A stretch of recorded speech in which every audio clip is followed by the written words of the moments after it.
Aquí estamos. Bueno, es un gusto poder verles nuevamente y saber que a pesar de las dificultades, ¿no?, que nos trae el 2020 en general, podemos estar juntos compartiendo. Entonces, como les comentaba ayer, mucho de lo que vamos a conversar hoy tiene que ver con, bueno, mucho lo conversamos ayer, vamos a conversar hoy, es algo que hemos estado conversando en la clase de escuela dominical con los jóvenes. Así que para los de la Belén, lo siento, porque vamos a repetir un poco de las cosas que hemos hablado. Y para los otros, realmente es algo que me gustaría compartir con ustedes. Como decía ayer, ¿no?, si tienen alguna pregunta o inclusive si hay algo que les gustaría aclarar o algo con lo que no están de acuerdo, pueden escribirme en el chat. Es la forma más fácil de hacerlo. Pueden escribirme en el chat y podemos conversar al respecto. Y hoy me gustaría que habláramos un poco sobre la parábola del buen sembrador, que quizás es una de las parábolas más conocidas y utilizadas en la iglesia, ¿no? Se enseña en la escuela dominical, se enseña en las escuelitas de verano, la hemos visto en ilustraciones, la hemos visto en cómicas, la hemos visto en todas las formas. Y sin embargo, es también una de las parábolas tal vez más mal interpretadas. Ahora, hay una razón para esto. Es una de las parábolas más complicadas. ¿Se recuerdan cuando Jesús termina de contar la parábola? Los discípulos se acercan a él y le dicen, ¿qué querías decir con esto? ¿Y por qué le hablas con parábola y no les explicas? Entonces, es un poco complicada, pero me gustaría que juntos estudiáramos la parábola y estudiáramos las implicaciones que tienen para nosotros. Ayer hablábamos un poco en cuanto a cómo la vida cristiana era disciplina y trabajo también. Obviamente una dependencia del Espíritu Santo, una dependencia de Dios, pero que es disciplina y trabajo en nuestra parte también, ¿no? No es como que, ay, sí, yo quiero hacer esto y voy a esperar que mi pastor se esfuerce para que yo sea un mejor cristiano. No, obviamente yo tengo que poner parte, yo tengo que trabajar, tengo que involucrarme. Y de hecho, el hecho de que ustedes estén aquí, en cierta forma, es parte de ese involucramiento y ese interés de crecer. Así que esto no es en ninguna forma un ataque o una acusación que puede sonar como tal, pero lo que es más bien es una reflexión de mi experiencia personal con la palabra de Dios, con la iglesia, con el cristianismo y cómo Dios en diferentes formas me ha ido trabajando en mí. Y como bien decía Pablo, ¿no?, ninguno de nosotros va a alcanzar necesariamente la meta. Denme un momentito aquí.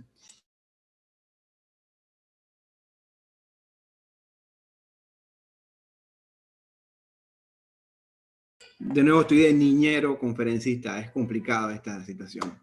Pero bueno, bájale un poquito más, por favor. Gracias. Pero es parte del proceso que Dios está viendo en nosotros. No vamos a llegar al punto de perfección tal vez mientras estemos en esta tierra, pero podemos aspirar a cada vez cosas mejores. Y vamos a leer la parábola del buen sembrador. Aparece en varias versiones de la Biblia, perdón, no de la Biblia, de los evangelios, aparecen en 3 diferentes evangelios. Así que es una parábola importante. Por lo menos los que escribieron los evangelios la consideraron una parábola importante. Esta, si no me equivoco, es la versión de Mateo. Dice, he aquí, el sembrador salió a sembrar, y al sembrar parte de la semilla cayó junto al camino, y vinieron las aves y se la comieron. Otra parte cayó en los predegales, donde no tenía mucha tierra, y enseguida brotó, porque no tenía profundidad de tierra. Pero cuando salió el sol, se quemó, porque no tenía raíz, y se secó. Otra parte cayó entre espinos, y los espinos crecieron y la ahogaron, y otra parte cayó en tierra buena y dio fruto, algunas semillas a 100 por uno, otras a 60 y otras a 30. El que tiene oídos, que oiga.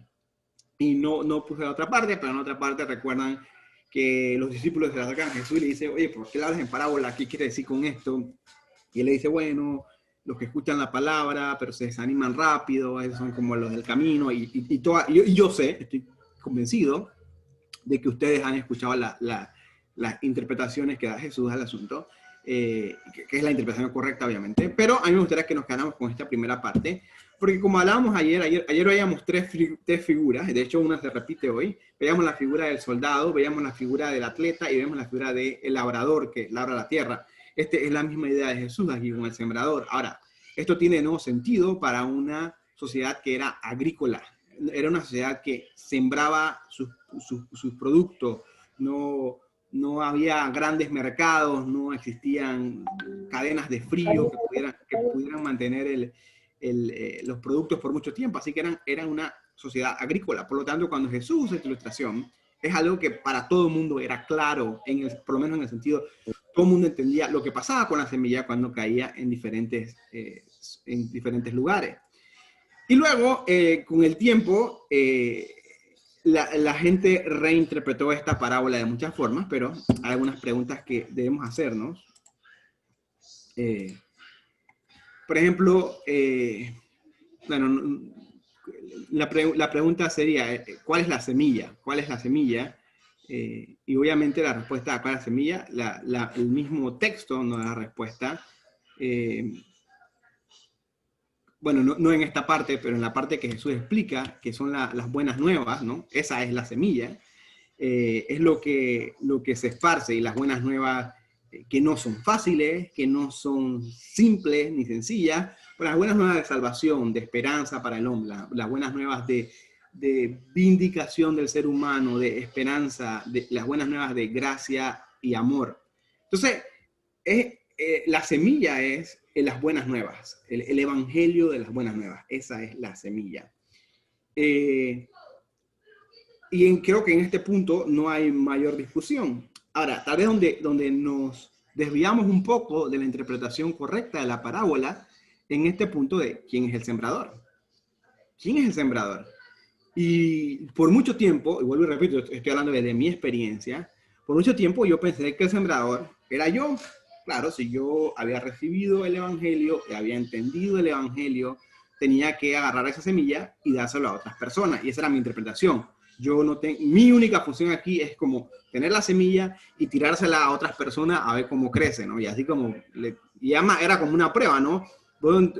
Como dice la canción de Javier, ¿no? Voy donde el chinito, le tiro un poco de semilla del evangelio, y si el chinito no cambia su forma de ser, no cambia, no tiene su forma diferente de pensar, de ver el mundo, significa que es mala tierra, yo hice todo lo que podía. Voy donde el buhonero, le doy un tratado y le digo, coge tratado, y si no da fruto, es porque no es buena tierra, así que no funciona. Voy donde mis amigos, y para mí, vuelvo y repito, puede que ustedes lo vean de una forma diferente, pero para mí mucho tiempo esa fue la interpretación de este pasaje, era como, yo soy el sembrador. Pero fíjense que la Biblia no da la idea de que nosotros somos los sembradores, sino que Dios mismo es el sembrador, es el que da la palabra.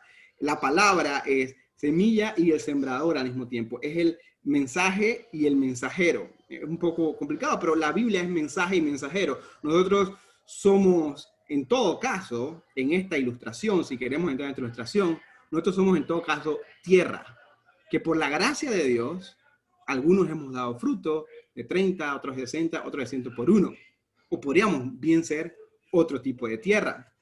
Y como les decía al principio, estamos hablando de una sociedad agrícola que comprendía completamente el significado de cuál era la buena tierra, de cómo se trabajaba la buena tierra. Es más, estamos hablando de una sociedad que era greco-romana / judía. Y si recordamos, por ejemplo, el Antiguo Testamento está lleno de indicaciones específicas a los judíos de cómo debían tratar la tierra. Entonces hay una relación cercana entre estas personas que están escuchando este mensaje y la tierra. Ahora, yo estoy seguro que nuestra relación con la tierra no es tan cercana como la era de estas personas. Yo cuando empezó la pandemia de forma oficial, que suspendieron clases aquí, mi esposa es maestra, así que empezó a dar clases desde la casa, y mi hijo, el más grande, que tiene 7 años y que está haciendo bulla, también dejó de ir a la escuela y se quedó en la casa, y estábamos todos en casa, que para mí es bonito que estemos todos en casa, pero decidimos, bueno, nuestro proyecto va a ser, vamos a sembrar, tenemos un patio que es un poco grande, así que vamos a aprovechar, vamos a sembrar. Y en mi mente yo me imaginé sembrando un montón de cosas y cosechando un montón de cosas, porque en realidad nunca lo he hecho. O sea, di clases de agricultura cuando estaba en la escuela, en la Roberto Chari en Vista Alegre, y recuerdo que coseché un par de yucas tal vez con algunas veces, pero de ahí a ser un agricultor hay mucha diferencia. Así que cuando empecé a trabajar la tierra que tenía aquí en la parte de atrás, me encontré con una cantidad enorme de piedras. Y no solo piedras chiquitas, piedras grandes. Yo pensaba, voy a abrir un hueco chico para poner algo aquí. Y tenía que terminar en un hueco mucho más grande porque había una piedra que era gigante que tenía que sacar y ver qué hacía con esa piedra. Y empecé a dar cuenta también que había lugares donde el sol pegaba mejor que en otros lados, donde hacía más frío, donde hacía más calor. Y tomando todas las cosas en cuenta, era como, oh, así es como funciona esto. Y aprendí un montón de cosas. Oh, y no estoy diciendo que sea un agricultor ahora, nada que ver, pero aprendí muchísimo durante el tiempo que estuvimos sembrando. Y bueno, y tenemos planes, el otro año vamos a corregir y vamos a hacer esto, y vamos a conseguir este tipo de tierras, y vamos a no sembrar estas cosas aquí. Recuerdo que sembramos unas plantas de zucchini.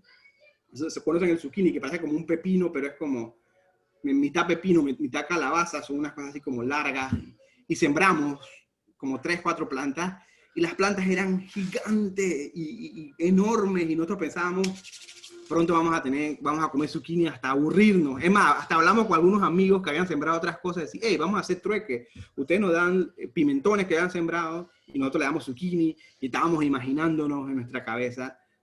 Teníamos 4 plantas enormes y tuvimos 2 zucchinis en todo lo que duró la cosecha. ¿Y por qué? Porque lo sembramos en un lugar incorrecto, porque no le pegaba el sol, la cantidad de tiempo que tenía que pegar, era muy frío, muy húmedo, etc. Y lo que quiero decir es que fuimos aprendiendo en cuanto a la tierra. Ahora, para las personas en aquel entonces, ellos no tenían que aprender sobre la tierra. O sí tenían que aprender, pero ya sabían muchísimo sobre la tierra. Sabían, por ejemplo, imagínense la cantidad de sembradores que había en aquel entonces. Obviamente, más de uno iba con su trigo o cebada, no sé qué otro tipo de grano se cultivaría en aquel entonces. Se le caía 2, 3 en el camino. Y cuando pasaba el día siguiente, que mira, están naciendo las plantitas. Y luego cuando venía de regreso, que salía el sol, veía que las plantas estaban muertas. Y era como, esto ya lo he visto antes, ¿no? U otro sabía que, por ejemplo, había que trabajar la tierra. Si no trabajas la tierra y sacas la piedra, obviamente las raíces de la planta no van a apoyar tan profundo. O sea, todo esto para ellos era como lógico, lo que no es para nosotros. Y por eso a veces nos perdemos en la interpretación de esta parábola, y también porque sentimos, en cierta forma, que nosotros somos un poquito especiales. Y lo somos ante los ojos de Dios.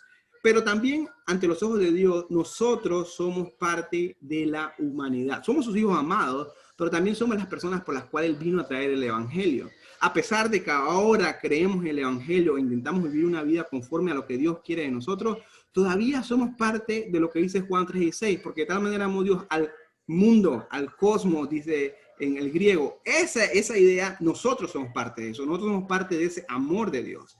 O sea, no nos sacó de ahí, de que, no, sí, bueno, ustedes antes eran parte del mundo, ustedes eran parte de eso, de que ahora vamos a ponerla acá, ahora son sembradores, cojan las... No, nosotros somos parte del plan de Dios en la tierra, y estamos en la tierra, aunque no pertenezcamos a la tierra, eso lo dice la Biblia. Y nosotros somos tierra en esta ilustración, somos tierra.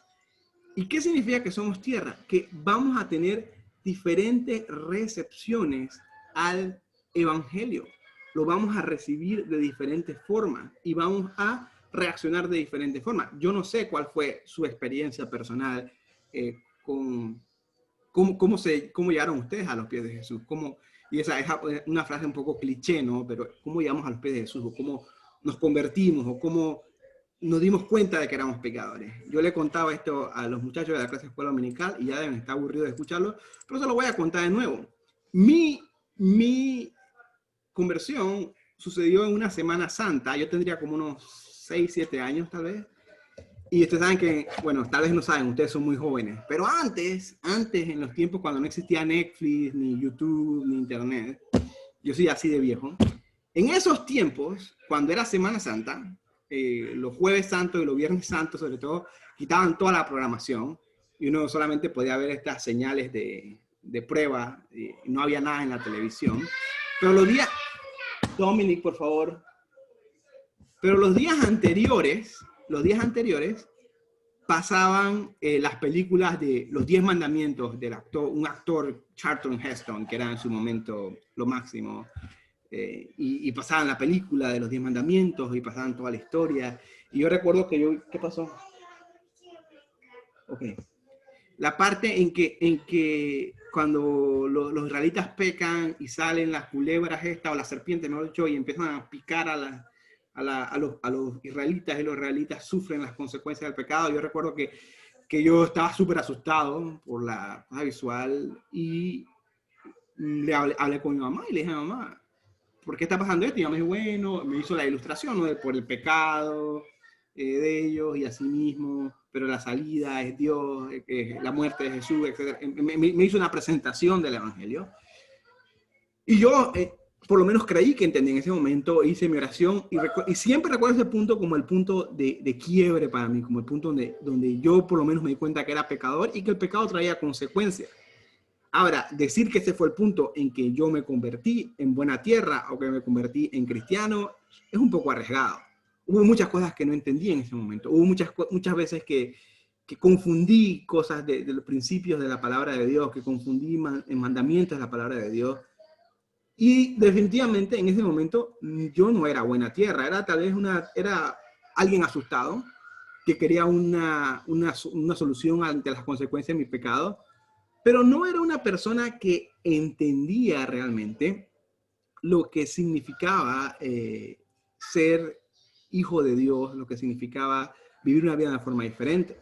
Entonces, en ese momento, digamos, mi percepción, mi entendimiento del Evangelio era muy limitado.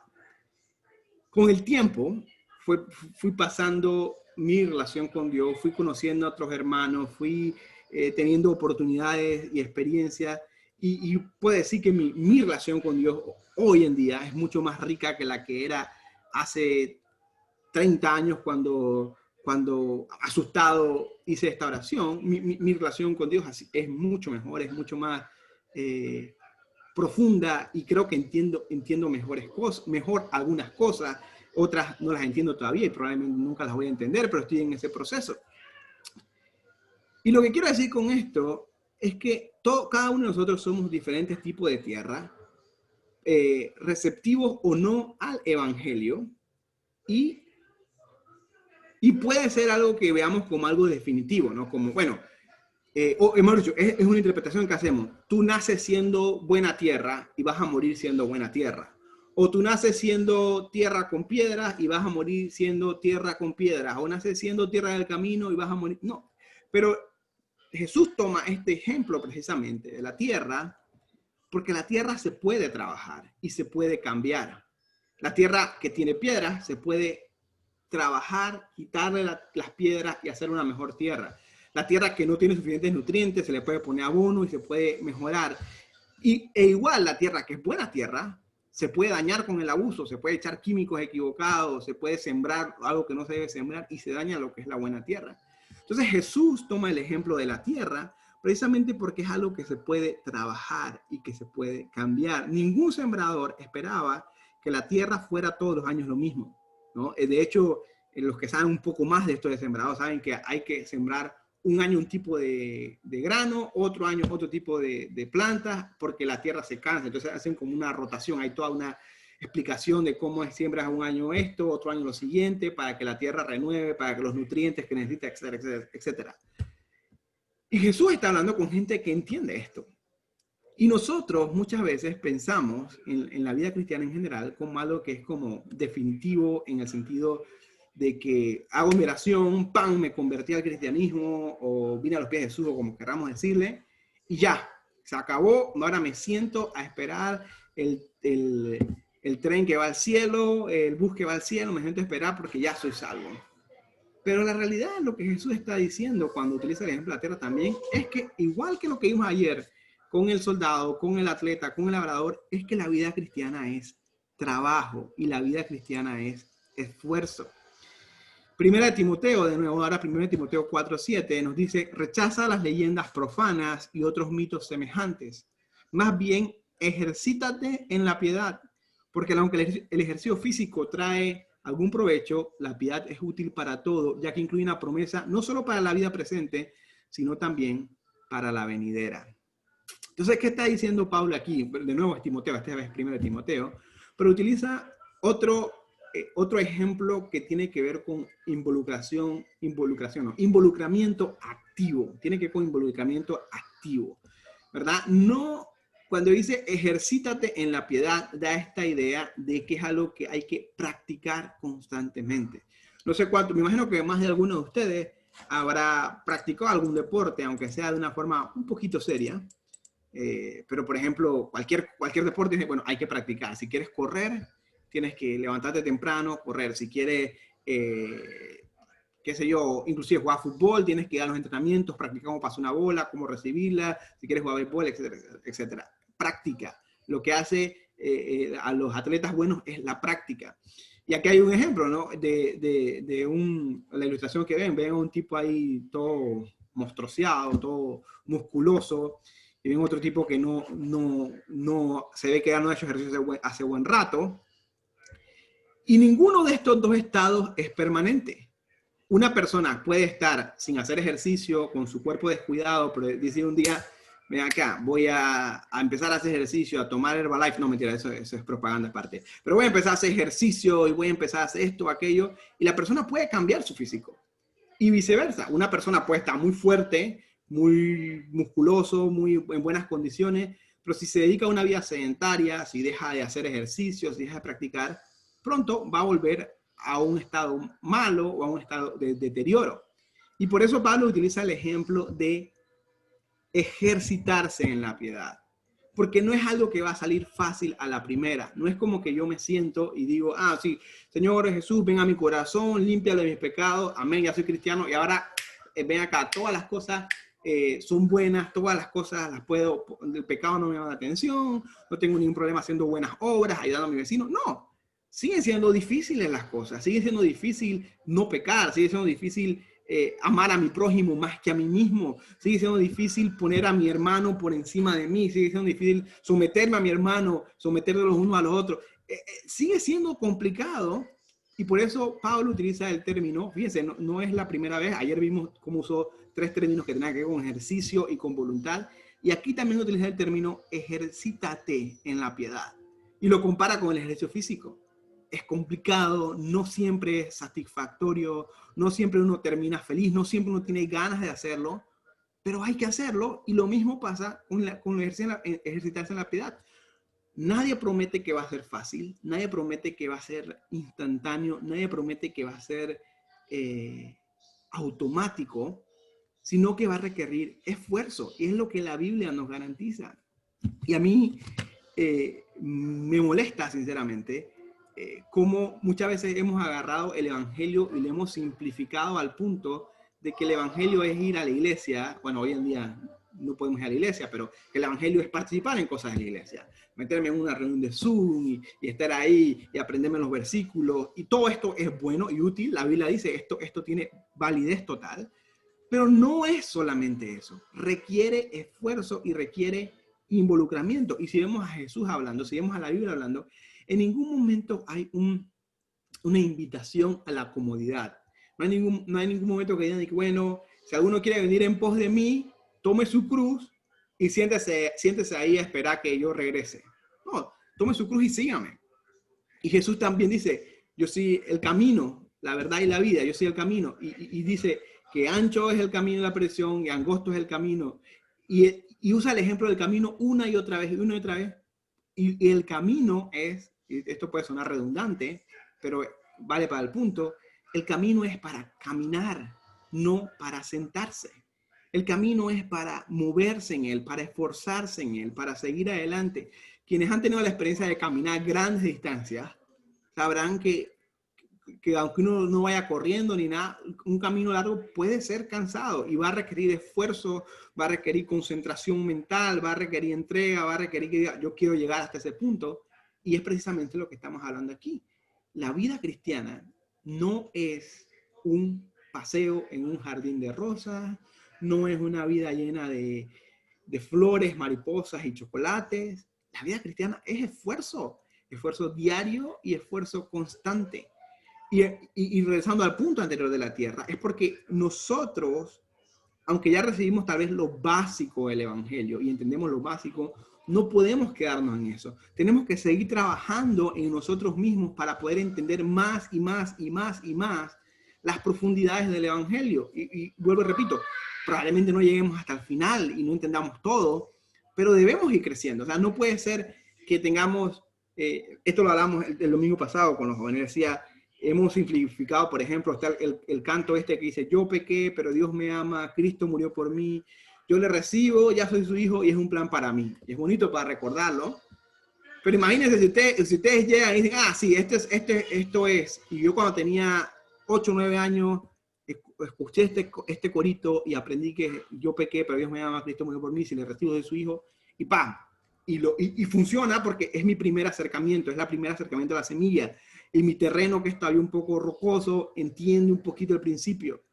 Pero imagínate, 20 años después, el pastor de la iglesia se para y dice, voy a predicar, y dice, yo pequé, pero y repite el mismo asunto. Es como, algo está fallando aquí. No puede ser que sigamos en el mismo punto que estábamos hace 20 años. No puede ser que nuestro entendimiento del evangelio sea el mismo punto, sea el mismo que teníamos hace 20 años. No puede ser. Tenemos que ir creciendo y tenemos que evitar la comodidad, evitar el sentarnos y el sentir como, ya llegué hasta este punto, me siento y ahora espero el tren que va al cielo, el bus que va al cielo. No hay espacio para eso en la vida cristiana. La vida cristiana es ejercicio. Y por eso dice, no es algo permanente. No es algo permanente tu condición hoy en día. Si tienes problemas con un pecado, si tienes lucha con un pecado, eso no es algo permanente. Dios puede trabajar en ti y puede cambiar eso. Dios puede cambiar tu vida literalmente, y no es una frase solamente para cuando te convertás, y me convertí al cristianismo y Dios cambió mi vida. Eso puede ser un punto de quiebre, pero Dios puede cambiar tu vida 1.000.000 de veces mientras tú estés aquí en esta tierra. Dios puede ir cambiando tu vida. Hay que permitirle trabajar a Él y hay que trabajar uno también. Es un balance. No lo puedo hacer sin la dependencia de Dios, pero Dios no lo puede hacer si yo tampoco trabajo. Es un balance entre una cosa y otra. Y a veces nos vamos al extremo de, bueno, es que yo dependo del Espíritu Santo y si el Espíritu Santo quiere que yo deje de pecar, no va a hacer que se vaya la luz a la hora que pasan el programa que me gusta ver en la televisión, que yo sé que no está bien. Y si el Espíritu Santo quiere que no lo vea, la luz se va a ir. Que como la luz no se va, sigo viendo el programa que me gusta. Obviamente esa no es la idea del Espíritu Santo. Obviamente no es cómo funciona.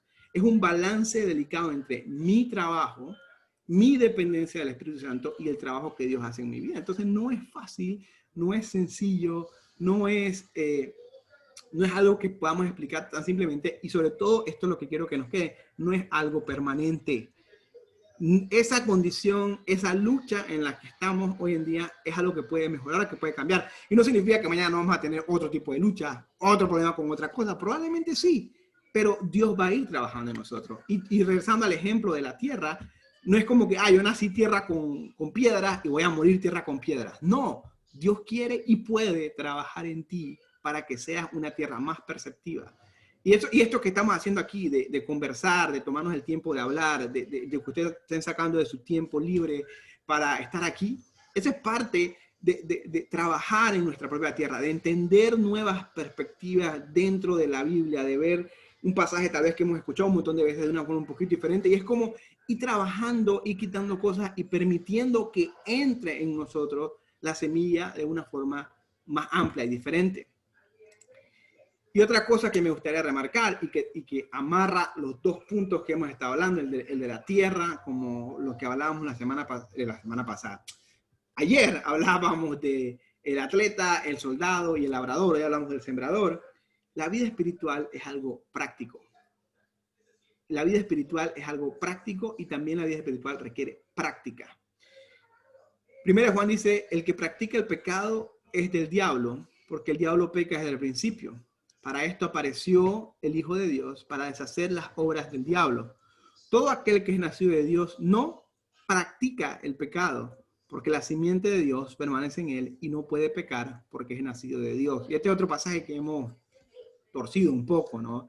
Y nos quedamos con esa parte, la parte que dice, y él no puede pecar porque es nacido de Dios. Y decimos, no, si tú eres cristiano no puedes pecar. Ojo, lo que está diciendo Juan aquí es, el cristiano no practica el pecado. Y esto va de la mano con lo de ejercitarse. Para que uno practica algo, para perfeccionar. Ahí ven la imagen del niño que empieza con su letra toda fea, va perfeccionando un poquito y al final le sale una A mucho más bonita. Uno practica algo cuando quiere perfeccionarlo en algo. Y practicar requiere planificación.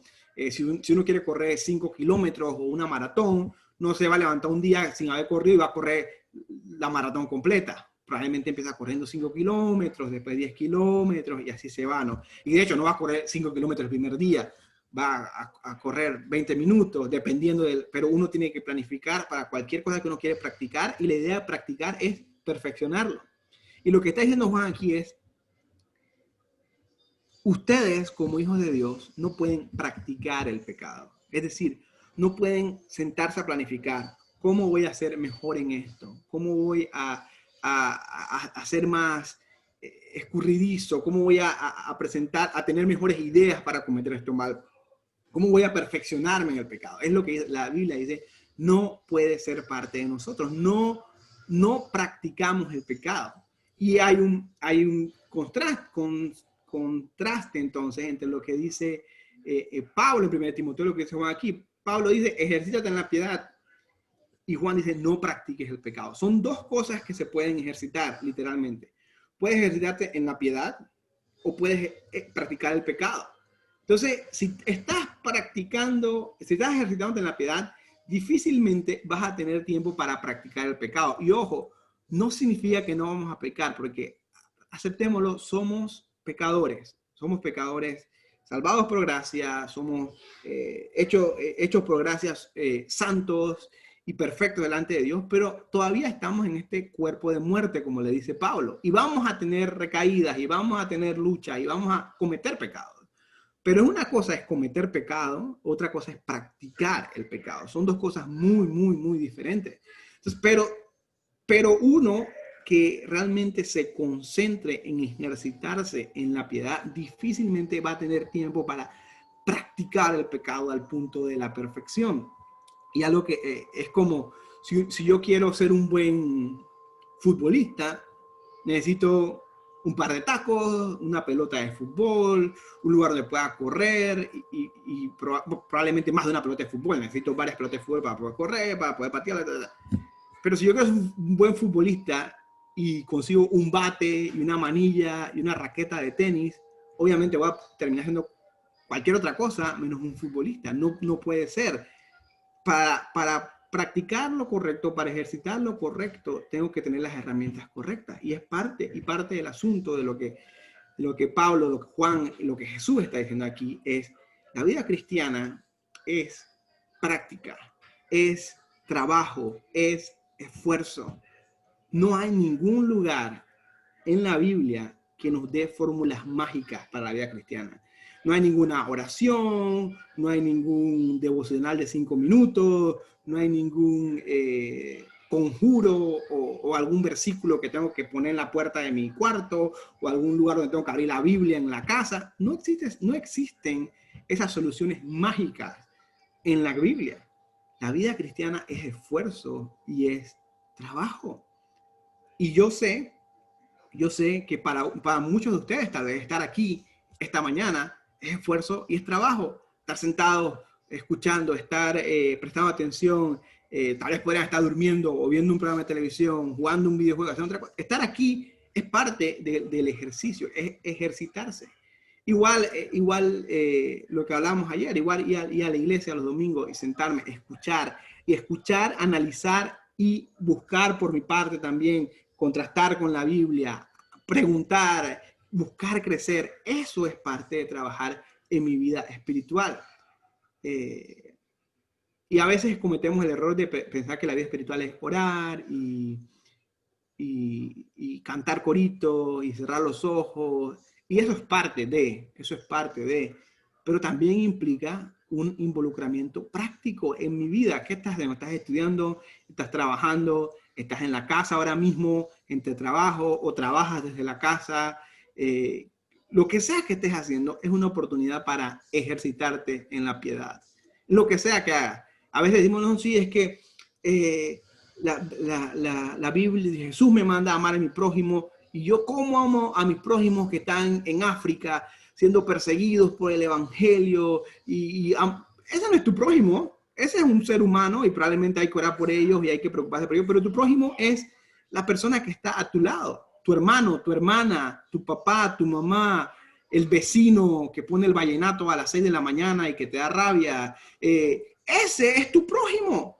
Ese es el vecino que se levanta los sábados con el güiro a cortar la hierba y uno, ese es tu prójimo y a ese es el que la Biblia te manda a amar. Porque la vida cristiana es práctica. No es como, ay, sí, voy a orar por ejemplo, ahora mismo, seguramente sabrán, ahora mismo están ocurriendo las elecciones aquí en Estados Unidos y están los dos candidatos, no se sabe quién ganó todavía, y hay una discusión. Y hay quienes están diciendo, no, hay que orar porque si el presidente Trump repite, va a ser bueno para los cristianos. ¿Dónde en la Biblia nos manda a orar por poner presidente? La Biblia nos manda cosas prácticas. Ama a tu prójimo como a ti mismo.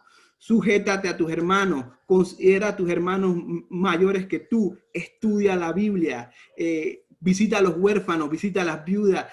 La vida cristiana es práctica. Pero nosotros estamos, y este es el asunto, nosotros estamos tan cómodos. Nos hemos olvidado, no sé si vieron la película esta Wall-E, si no la deberían ver. Es una película distópica donde están en el futuro, las personas están tan dependiendo de la tecnología que no camina, es una caricatura, ¿no? Pero están las personas siempre acostadas como una silla que lo lleva de un lado para otro y están súper gordos y todo es así como, ay, no, y todo no hacen nada de ejercicio. Y lo mismo ha pasado con nosotros como cristianos. Nos hemos sentado y nos hemos puesto tan cómodos que estamos así como, ay, sí, yo sé que Dios me mandó a amar a mi prójimo, así que voy a orar porque el presidente ame a mi prójimo y haga lo que me... Entonces, lo que voy a hacer es orar para que el presidente sea cristiano. No, lo que voy a hacer es para que el pastor se acuerde de ir a visitar a los huérfanos y a las viudas y que el pastor se encargue de eso. Y nos olvidamos que nosotros tenemos que involucrarnos y tenemos que ser parte de.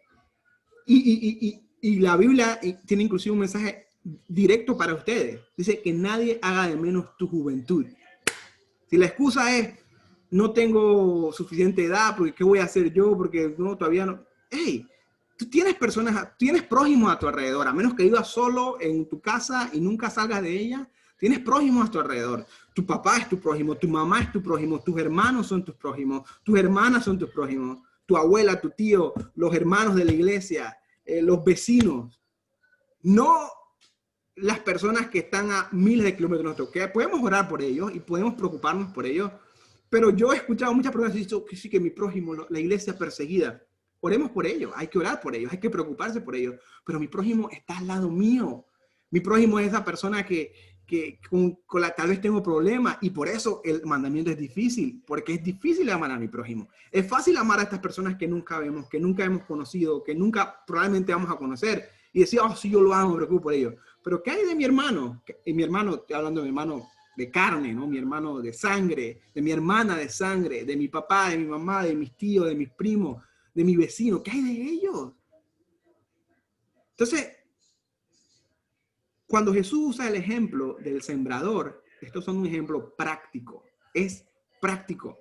A nosotros hoy en día nos suena muy a fábula porque nosotros nos sembramos. Entonces, sí, qué bonita ilustración del sembrador. Pero para ellos era algo práctico. Ellos veían sembradores todos los días. Tal vez la mayoría de ellos eran sembradores o conocían a alguien que era sembrador. Entonces no era algo impráctico o simple ilustración. Era algo que todos entendían.